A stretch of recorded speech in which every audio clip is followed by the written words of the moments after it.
Yeah, I'll react to that, sure. Hey. Okay, if you're not ready to learn, there's the door. You're in the wrong class, my friend.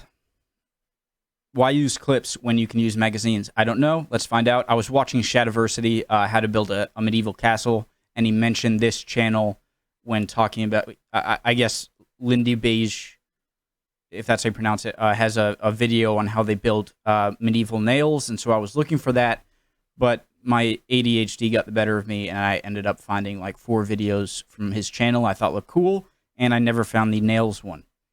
So let's go. Let's learn. My name is Connor. If you're new, hello. Original link to the video, top of the description, right below that. Link to the Discord. I like to watch videos and post them and stuff. Let's go.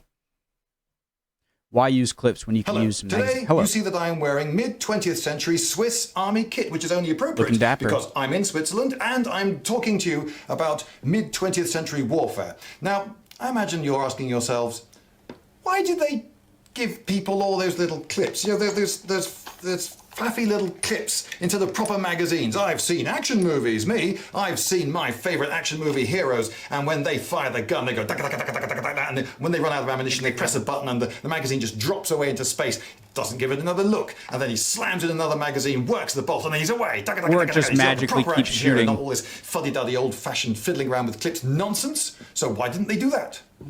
Well, several reasons. One of them is weight.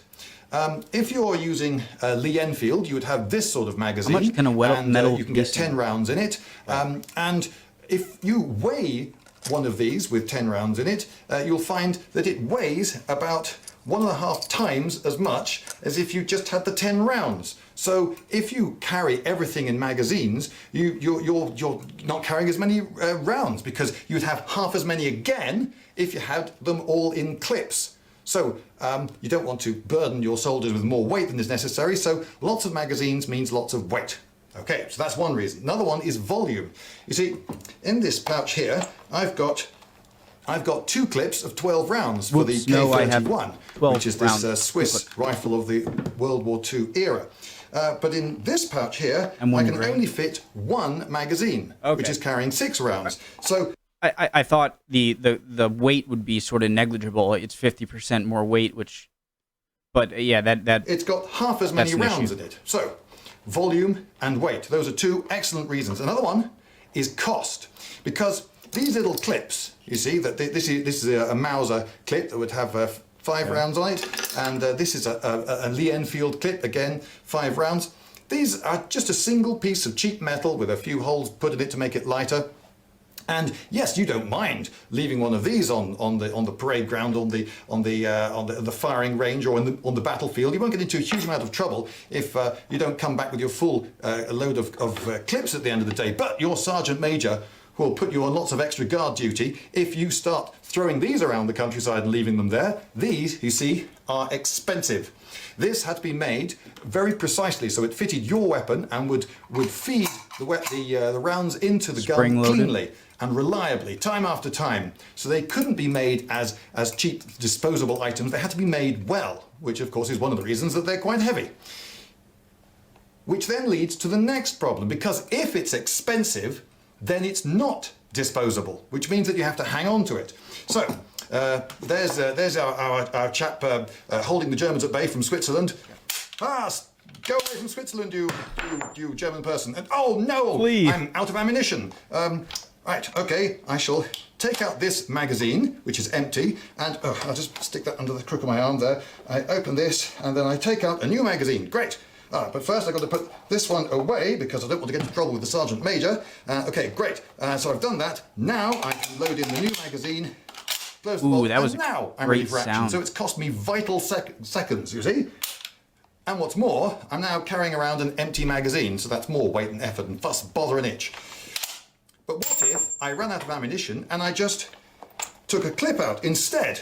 Okay, so I take out a clip, stick that in, and then, yep, this is a disposable Wow, that was a lot easier I'm not going to have to stow that than I expected. What I should have done is, admittedly, I've shown my incompetence here. I've only actually used this rifle twice before in my life, so I'm going to be very forgiving of myself. But there you go, and I've even managed to clear the jam. You see, that's how good I am. Even though I'm incompetent at using this weapon, I can clear a jam. Better than me, for sure. Okay, and then I can fire the weapon and we're in business again. I didn't have to stow the magazine. I didn't have to waste any time.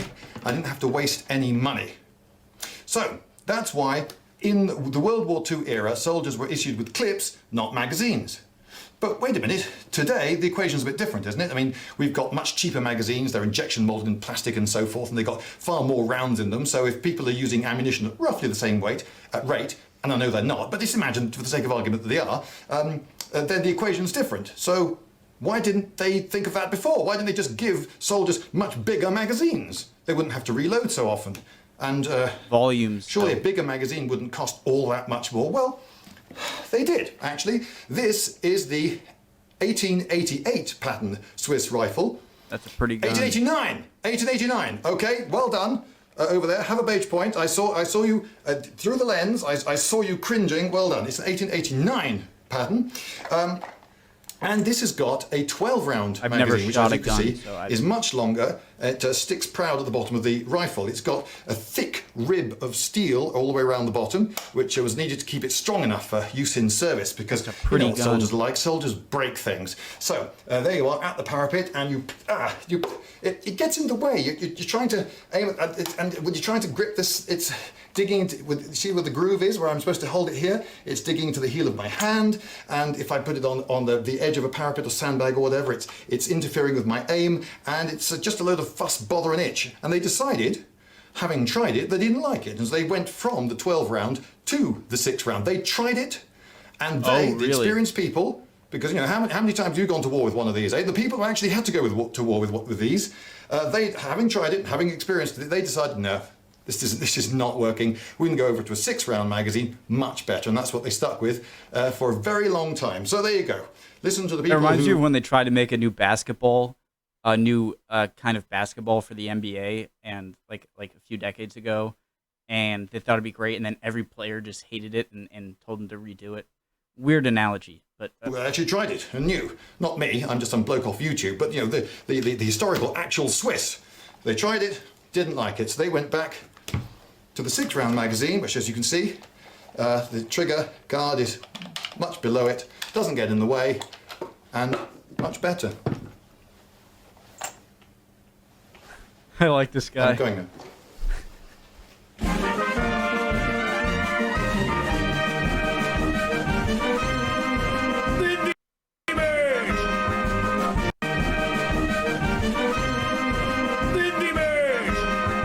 This is a cool channel. Definitely going to be watching more of these. Yeah, cool, awesome. I love little videos like this. I'll be watching some more. Probably post this tomorrow. See you guys next time.